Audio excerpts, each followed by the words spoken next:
What's up, superheroes? My name is Miles. Welcome to MYLS The Super Men, a podcast series for men and boys. Our world is in trouble and it's not going to fix itself.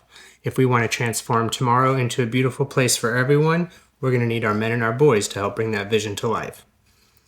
So that everyone's on the same page here, we're here to have candid and compassionate conversations about manhood and masculinity. We'll hear from boys and men about their experiences, joys, struggles, and the growth that comes along with all that. We'll talk about what it's like to live as a boy or a man in the world today. And we'll also talk about what it's like to experience boys and men from outside, we're going to learn about our role across the globe, past, present, and future. And together, I want to learn how to discover truth, to nurture love, and to preserve our humanity. We'll discuss all kinds of other subjects through the lens of masculinity. I want to speak with people from all walks of life and all different backgrounds. This issue affects everyone in some way or another. And by getting all these different perspectives, we'll start to gain clarity by listening to all those different voices, and we'll get a much clearer picture of who we are in the world, what we want to be, where we're at, where we're going, and all that. And hopefully, when we've been elevated, educated, and empowered to be our best selves, for one, we each become healthier and happier and stronger on our own, but we also become unstoppable together. And with that, let's go ahead and get started. So the subject for today is a good man. I think we spend a lot of time, I hear a lot about what's a real man. Men are this, men are that, or whatever. I can't help noticing, though, that we're so preoccupied with, what's a real man, but we're not even bothering to ask the question, what is a good man? And so hopefully we can dive into that a little bit today. So as we're getting this podcast up and going, this is episode 3, by the way, welcome. I like to do things sort of in the structure of like arts, academics, allyship. And then, we might have like little takeaways, sort of recap kind of thing, and maybe action items if there's something that we can do while we're out in the world to apply anything that we might learn here. So that's kind of the whole setup. And today is going to be a little bit of an arts-heavy episode. So when I was thinking about a good man, like I said, we're always wondering what's a real man or this or whatever, but what is a good man? I have a few examples, and I want to start with the scene from Captain America, the First Avenger, where he's sitting there with Dr. Erskine the night before he's supposed to get his treatment thing. He gets his superpowers. And so Erskine sits down with him and he says, "Do you know why I chose you?" And Roger's like, "I don't know why." And Erskine says to him, he says, "We had so many big men. Maybe it was time we had a small man fighting in the war." He says, "The big man who's known strength all his life may lose respect for that strength, right? But a weak man who has had no strength all his life knows the value of strength, right?" And I think that ultimately, he says to him, "So I didn't choose you because you were a good soldier. I chose you because you were a good man." And I like that because I think that it doesn't have to be any more complicated than that. I think that, in that scene, they really lay out what makes Captain America so powerful as a character. It has very little to do with his superpowers and has everything to do with his integrity, with his sense of honor. Dr. Erskine asks him, he says, "So you're trying to sign up for the military. Do you want to kill Nazis?" And I love what Steve says. He says, "I don't want to kill Nazis. I don't want to kill anyone. I just don't like bullies. I don't care where they're from." And I'm like, there it is, right? not out there trying to beat your chest or show some kind of aggression or whatever. That's not what Captain America's about. He's just about preserving the peace and doing what he has to do, doing his part to create a peaceful and stable and happy, healthy environment. And, you know, I think one of the things that's kind of funny about Steve Rogers is that as a character, he sort of shows up just already with what I would describe as sort of man energy for the most part, versus, say, like boy energy. And this next example is like the difference between good boys and good men. And what's the mentality there? What's the difference? What makes the difference between a good boy or a good man, or a boy or a man at all? Obviously, there's like physiological things, you know, but there's something else, you know. There's life experience and, you know, skills that we pick up along the way. But there's also a different energy. I feel like boy energy has like one kind of vibe, and man energy has a very different kind of vibe.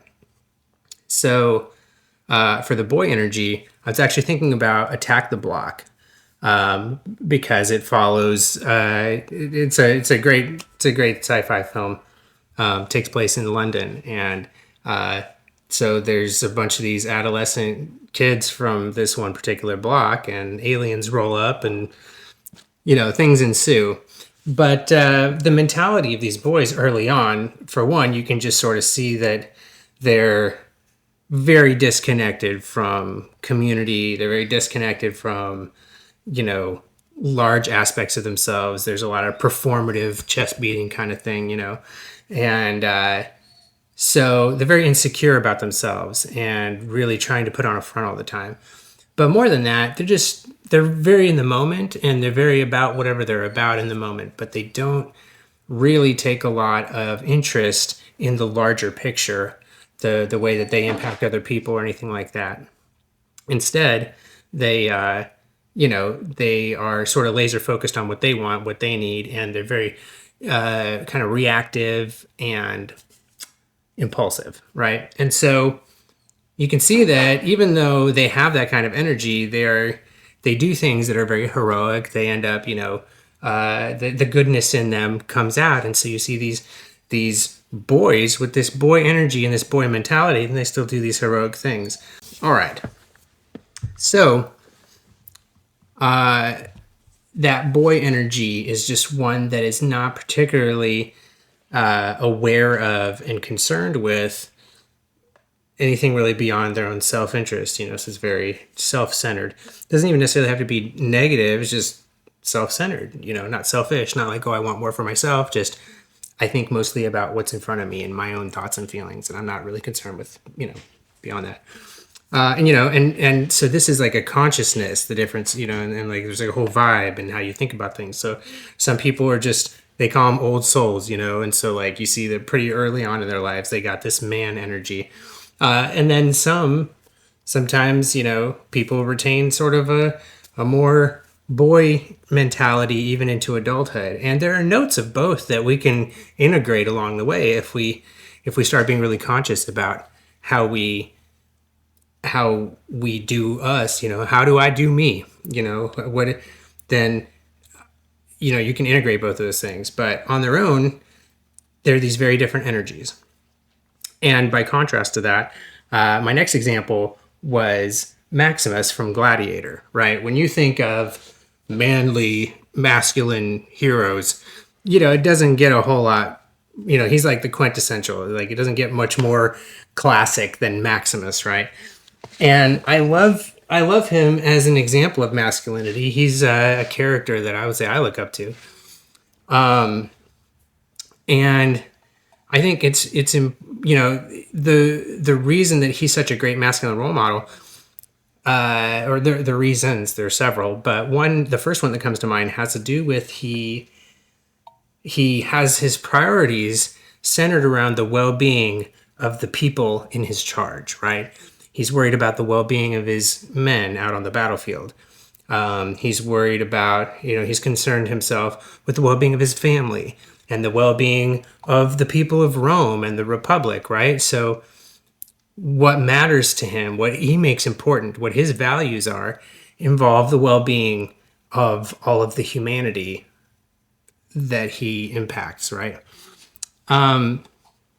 And what I think is really interesting is that he's got a lot of integrity. Maximus has, a fortitude of character and integrity that he not only has these values, he values people, he values peace, right? But he is able to stay disciplined and focused in the face of all kinds of hardship, and moment to moment, and as well, as on the long scale, he remains concerned with these important, with the humanity of the people around him. But moment to moment, he's able to course correct and deal with what's in front of him while keeping his eye on the ball long term. And I think that's a really good example of, what makes him so great as a man. He's able to adapt in the moment, but keeps his eye on the ball long term. And when he needs to be strong, he is. When he needs to be soft, he is. When he needs to be clever, he is, right? It's not all one note, just kill, kill, kill. And I think that one of the things that caught my attention when I was watching that when I was younger was I was so fascinated by the way that Maximus earned the respect and the adoration and the loyalty of his men, whether it was out on the battlefield, like in a military setting, whether it was, as a gladiator in the ring, or whether it was like with the women in his life or whatever. People respected him and people had honor for him because he treated them and, so with respect and honor, and he, was willing to do what was necessary to serve that. And you can see that he takes the responsibility of all that very seriously. And his men pick up on that. There's a kindness and a warmth to him. So yes, there's strength, and there's cunning, and there's focus, but there's also warmth and playfulness and temperance, right? And all of these things come together to make him, somebody who is fun to spend time around, but who you can also rely on in a tense situation. He treats people with dignity and respect, and so I was so fascinated that, like, oh, when you carry yourself through the world that way, and when you treat other men that way, you open the door for them to be able to share those things with you. These are how you build bonds with other people. And so I like that, he didn't try to demand respect from people. Instead, he genuinely earned it by conducting himself honorably. And I love that they draw a really big comparison with that, because Maximus is a gladiator slave who, in the system, doesn't have any honor, no rights, no honor, no nothing. He has no value. And yet, they contrast him with Commodus, who, according to the system, has all of the honor and all of the rights and everything.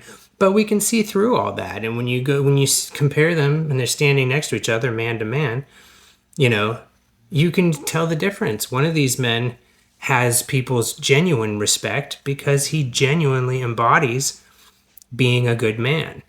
And Commodus wants to use the levers that has been made available to him that are there to assuming that he's a good man, but he's not even trying to really be a good man. He just wants to get what he wants, and so you can tell, like, a good man from one who hasn't. And ultimately, you see that for a variety of reasons that ultimately becomes Commodus's undoing, and so I like that you can just see it very clearly. Like, if you want to look at like what is a good example of a good man and an example of a bad man, Maximus is a good man. Commodus is not, right? And so, you know, once you start to sort of be like, oh, that's right, there's an energy, there's a vibe to it, right? Like you can tell. Before too long, you get to look at these two men and you can just tell by looking at them, by the way that they interact with the other people around them, by the things that matter to them, by the way they go about trying to achieve their goals, you know? All this stuff is telling. And so Maximus embodies being a good man. Commodus does not. This, you know, there it is. And as I was thinking about this, I had another movie pop into my head, which is T'Challa from Black Panther. Now, T'Challa, I really like him because he is a quiet and noble man. His power, his strength, he walks softly and carries a big stick, as it were. You know what I mean? He's a very he's not beating his chest trying to show how powerful he is, but when push comes to shove, he is very powerful. And you know, I really like that he gives this great example of this soft strength. He definitely embodies what I would think of as like a gardener mentality as a man. And you see it because, you know, his people, you know, thrive and do well when he tends to them like a garden. And that is the way he prefers to rule. You know, and so then by contrast, you get somebody like Njadaka or Killmonger. And, you know, so they draw an interesting sort of counterpoint to one another because Killmonger, you know, embodies what I would think of as like an out of balance masculine kind of man, right? And T'Challa is very balanced. He's embodies like focus when he needs to and discipline when he needs to, these masculine contractive qualities. But he also is able to, you know, accept influence. He's coachable, right? And he listens to the women in his life and takes on the perspectives and understands multiple perspectives and really he's able to get his head around the big picture and honor that like a good man. Whereas, you know, you get to see Killmonger, who doesn't have concern for the well-being of others. He doesn't have concern for, you know, the well-being of the planet or whether or not Wakanda can be a stable, secure place to live. He's only focused on revenge, only focused on revolution.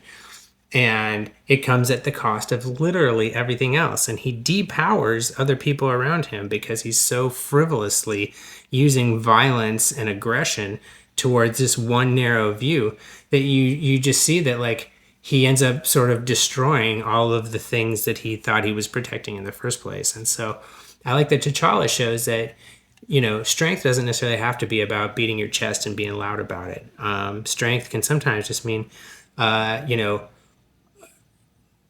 nourishing the garden so that it can remain resilient when times get tough. But then it can also thrive and grow and bear fruit when times aren't tough. And if you just spend your time tearing everything down as a man, I don't know that it leaves a lot of space or nourishment or any of the stuff you need to grow a good, positive thing, right? So I like that about T'Challa. And before I get to my last example, I also wanted to talk about this sort of different approach where like manhood and masculinity can be very powerful, but look very different from one culture to the next, one situation to the next, and one person to the next. And so, you know, I feel like Maximus, for example, from Gladiator, he's the quintessential, you know, perfect example of a masculine man. You know, he does have these, what we would describe as feminine qualities, in terms of his compassion, awareness, creativity. These are all feminine qualities. But largely he's got a very masculine way about him. He's very focused. He's got a very goal, just like Killmonger does. But unlike Killmonger, Maximus has these other softer elements that make him a well-rounded whole man, rather than somebody who is not embodying that energy, somebody who is just focused on the one thing and doesn't care about anything else. So Maximus is a great example of a very masculine man. I think T'Challa is a great example of a very balanced man, right? He's got very soft and widely conscious elements of his manhood, and he, like I said before, he's also able to be focused and narrow, and like if you're firing an arrow, it's important to be able to narrow your focus, right? So he's able to do that when he needs to, and so that's very balanced. And then the last example of a man that I wanted to talk about was Hiccup from How to Train Your Dragon series. And I like Hiccup because he's sort of on the opposite end of Maximus. I feel like Hiccup, his strengths are almost all in his soft power and in his relationships. So he is so good at building connections and so attentive to those needs and so good at nourishing and watering his garden that it literally makes everyone around him stronger. And so, because of this way of doing things, his people end up living better quality of life than they had ever lived before. They're able to do things they could never do before, right? Go places they could never go before. And all of this is built on his excellent feminine manhood that is focused mostly on relationships and well-being and people and flow, and considerably less on things like structure, tradition, so on and so forth. And so because he's not so preoccupied with that and he plays to his strengths, you see that he's an excellent, powerful leader because of this. And so I really like Hiccup for that reason. And I like that you can see that, like, the feminine end of the spectrum is I take care of everyone. I'm very aware of the big picture and so on and so forth. On the other end of the spectrum is I got me. I can take care of business and I can narrow my focus and I can be solid as a rock if I need to be. And I can gain clarity out of noise, right? So each of these is good, and we can find ourselves for a lot of reasons on, somewhere in the middle a lot. And that's sort of what I wanted to get at, is that now we've got three different examples of these men in our stories that all, are powerful masculine role models. They're powerful men, but they have distinctly different masculine and feminine compositions within them. And I just like them because it shows just how diverse our tone can be while still being good men. And so moving into sort of the analysis of this, in this case, the subject, like manhood, it's abstract and subjective, right? What is a man? Man is just a role that a human being plays. And so as a result of that, we probably could have a more academic discussion, but I would probably bring in somebody who is an expert in, maybe men's mental health or men's, somebody who's an expert academically in the field. So for me, the academics portion of this is going to be more philosophy, and we're just going to be sort of exploring some concepts. So another question is, what separates the men from the boys? Ultimately, we kind of touched on it a little bit earlier, but ultimately, when I was a boy, I know that my focus was considerably narrower. I had compassion for other people. I had curiosity and interest in other people, but my life was very self-centered. I was very just mostly concerned with my stuff. What toy did I want next, or what do I have to do for school, or am I, allowed to stay out late with my friends or whatever, just stuff like that. And so now, years later, as a man, I've been a parent for over 10 years, and and you get into adult life and you got jobs and relationships and so on and so forth. And before too long, you start noticing, if you're really growing into manhood, then you start shifting away from this sort of like, what do I want? What's me, me, me, me, me? Like in Doctor Strange, the Ancient One says to Doctor Strange, that's the big thing. It's not about you, you know. And so for him, that's a real eye-opening experience. It's like, oh, he's been thinking of, he's had that boy energy this whole time. Oh, what are my needs? What do I want? And now he starts understanding, oh, I already get a lot from the world. Now, the better use of my time and energy, the question I really need to be asking is, what do I have to bring to the table? It's not about me, so it's about what do I have to bring? And just coming at it from that point of view, I think empowers us in ways that we just can't if we have this boy mentality, and part of it is like, there's nothing wrong with being a boy and being self-centered to a degree, because that's like when you're a boy, you go through the process of discovering who you are, and you can't really know who you are without being a little self-centered for a while, right? Centering yourself, not selfish, like I want more for me. Self-centered, just, really focusing on doing you, making sure you got you right and under control and everything.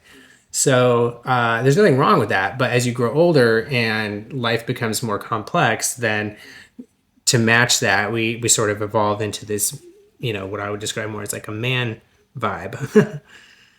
And so I think that's probably the big distinguishing difference, because otherwise, like, I was still me when I was a boy, and I'm still me now. But there have been some pretty big changes as well. So I had this thought earlier. Can you be a good man without first being a good human being? I would argue no. Right? But why not? Well, and it's a fair question, right? Because for the very least, for the sake of being thorough, we should ask, well, why do you need to be a good human being before you can be a good man? And I think the bottom line with that is that you are a human being. A man is a role. So when we're playing a role, whether it's a role like on a stage, like we're an actor, or a role in somebody's life, like we're a therapist or a parent or a sister or brother, or we're a police officer or a midwife or something like that, right? These are all roles that we play. And so you play the role however you are. You bring your humanity to the role, and you bring the role to life, right? Like a doctor is just an idea until a human being comes along, does the training, does the practice, and literally embodies that and brings that role to life. Now there's a doctor. So, I'm sure you could see that, like, okay, well then whatever you're bringing to that role, if you're bringing anger, blind spots, selfishness, resentment, all these things, if you're bringing those things to that role, then it'll come out in the role. That'll be what kind of doctor you will be. You'll be a self-centered doctor, a selfish doctor. You'll be one that takes shortcuts, or somebody who, you know what I mean? Like, so if that's who you bring to the role, then that's the kind of role you're going to play. And so that's why you can't really be a good man without going to the trouble to be a good human being first, underneath it. So how do we determine what version of us we're bringing to the roles that we play, right? We all play a role in each other's life, like we just said.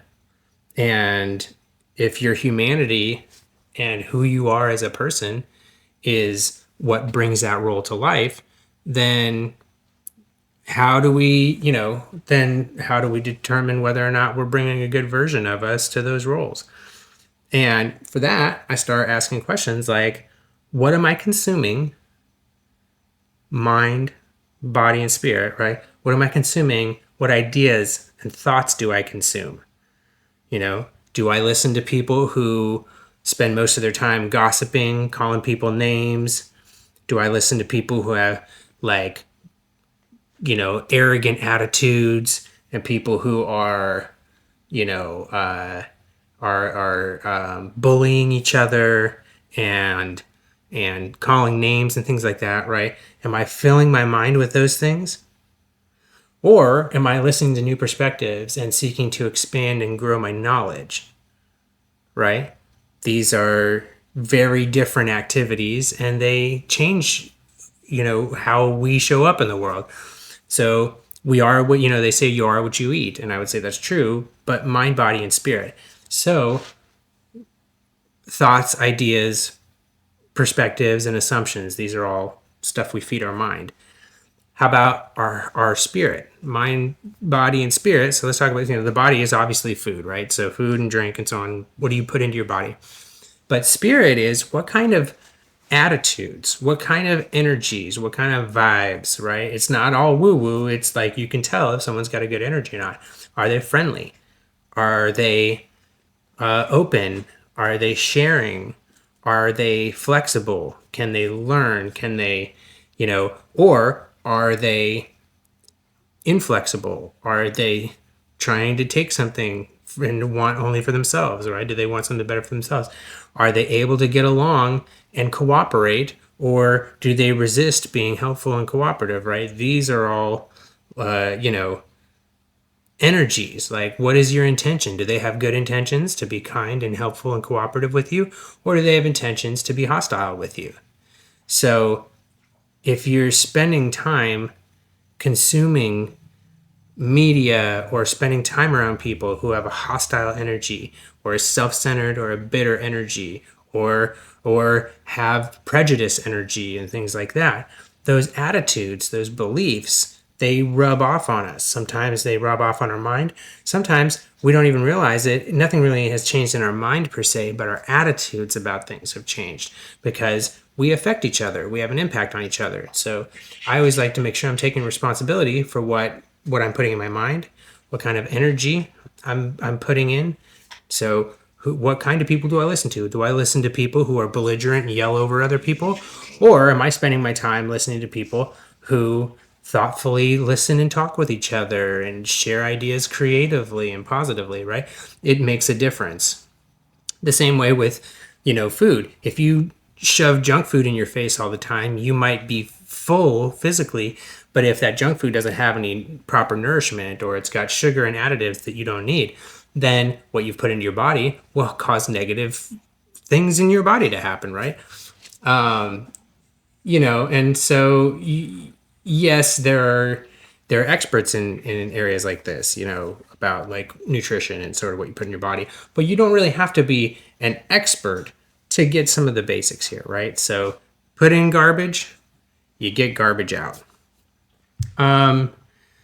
So as far as allyship, historical and current applications, this is another one where if we were to have an expert here, they probably would have some more targeted, specific suggestions for us. But for this conversation, I just want to sort of start expanding our awareness and our consciousness. Let's start asking some questions out there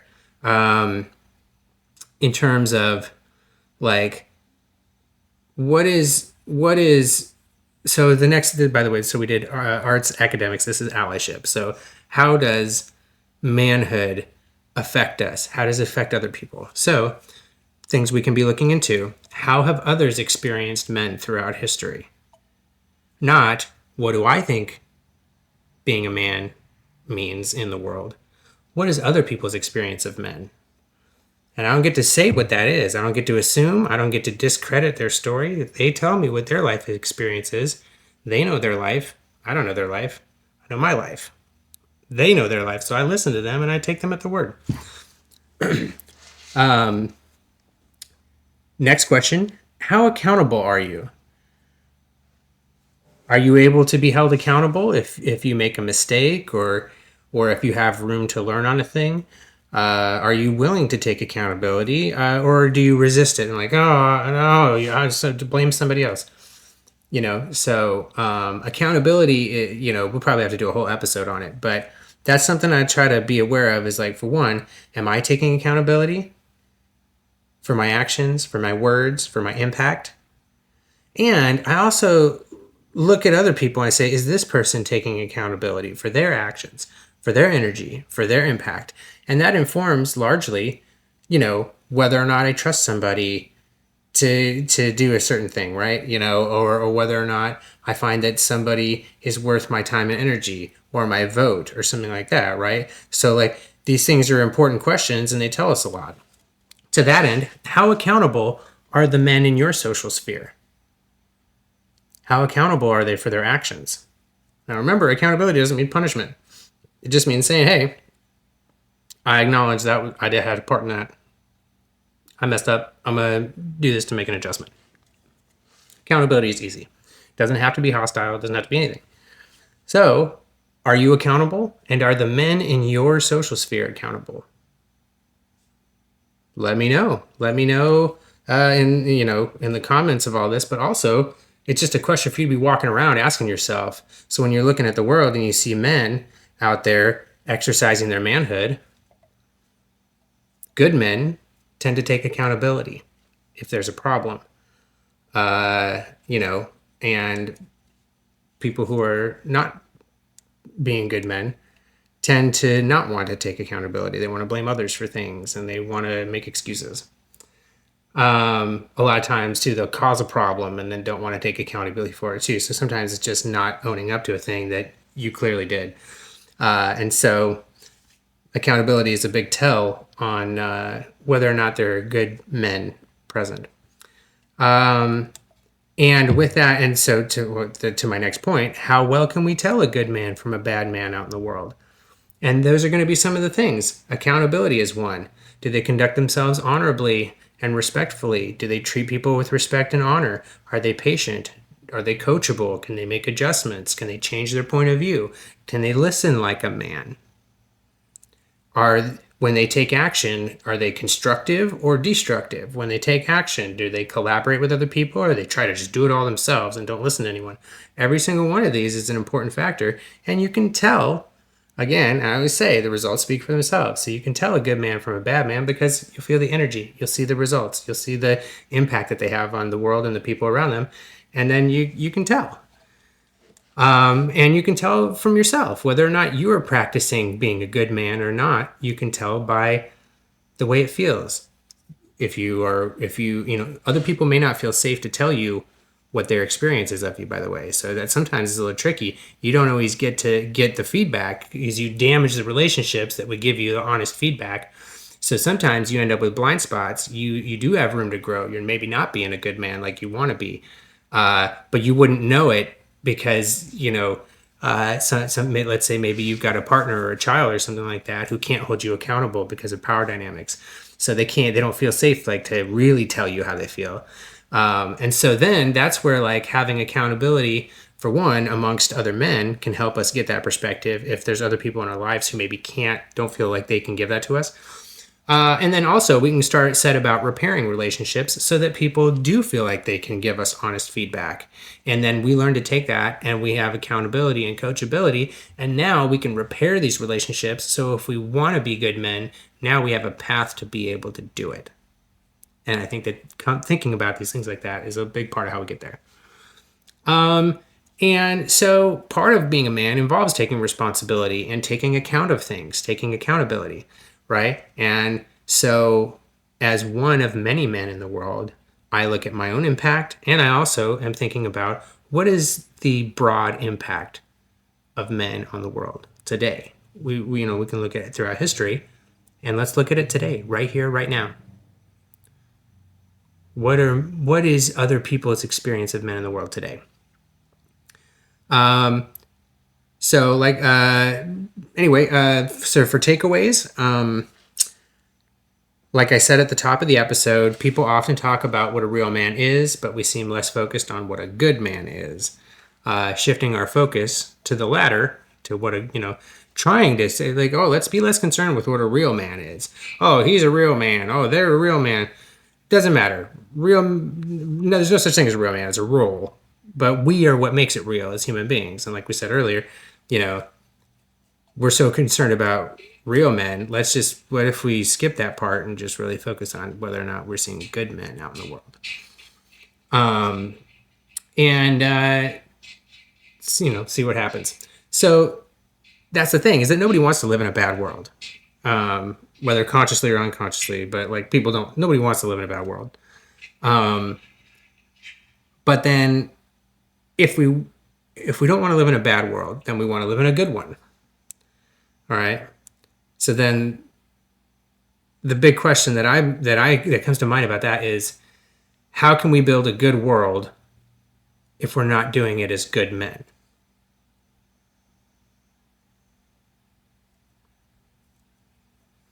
So, action items: explore other perspectives. Knowledge is power.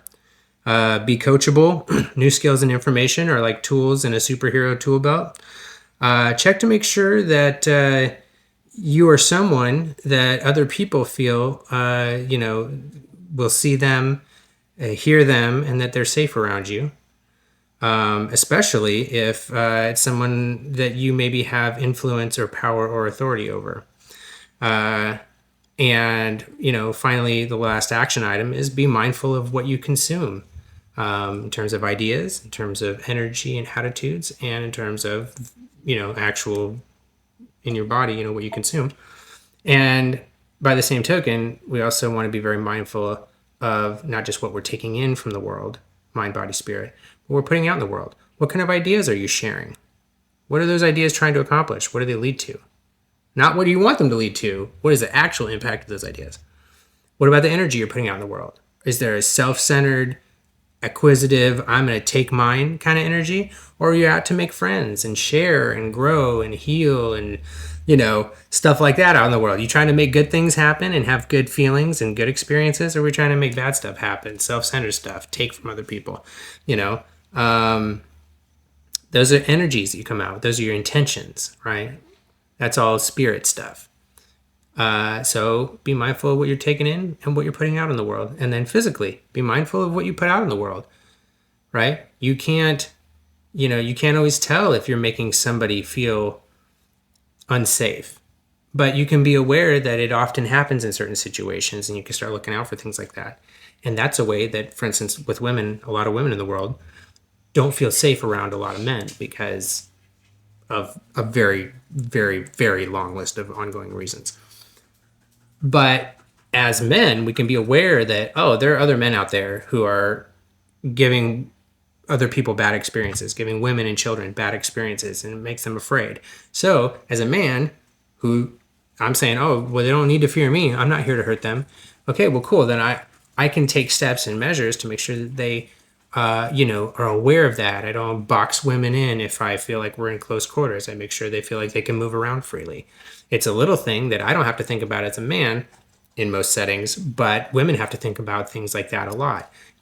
Are they able to be heard if they say no, or if they ask for something, are they acknowledged the first time? Things like that, And so all of these little things add up. And so what we're taking in and what we're putting out in the world isn't just what we do, it's how we do it, it's why we do it, it's when we do it, all of these things matter. And as we want to take control of our manhood, these are all the different things that we're going to be looking into. All the different little levers that you can pull, to be a good man. And so I think that's it for today. I just wanted to take some time to talk about, what does it mean to be a good man? So thank you again for hanging out with us. Once again, my name is Miles. This is MYLS and the Super Men, a podcast series for men and boys. It's currently just available on YouTube. But that's not the only thing I have going on over there. I make music and film and other content. You can check it all out on my Linktree. And if you want to support my work, you can grab some merch from my online store or consider joining my Lovecore community on Patreon. Thanks again for hanging out with us. We'll see you on the next one.